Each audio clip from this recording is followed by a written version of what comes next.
Out here at the farm, some of our most meaningful harvests are the ones rooted in Southern tradition.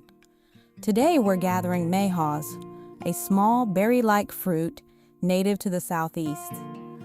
Mayhaw season is typically short, lasting just a few weeks each spring. If you've never heard of Mayhaws, you're not alone.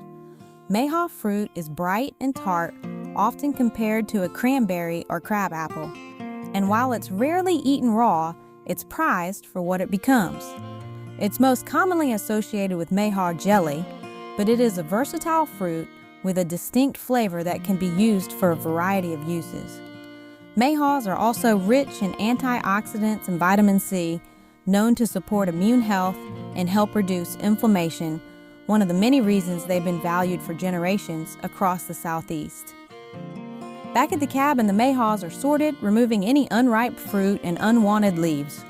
Once rinsed, the Mayhaws are placed in a steam juicer to extract the juice. As they gently heat, the juice slowly separates, deep in color, vibrant in flavor, and full of the essence of the farm. The steam juice is carefully drawn off into a glass container, capturing everything that makes Mayhaws so unique. Fresh juice can be used to make traditional jellies, syrups, vinegar, even cider, one of the farm's favorites, each one carrying that distinct South Georgia flavor. Excess juice can be saved in glass jars and frozen for future use year-round. Here at the farm, it's not just about what we harvest, it's about preserving it, sharing it, and keeping these traditions alive.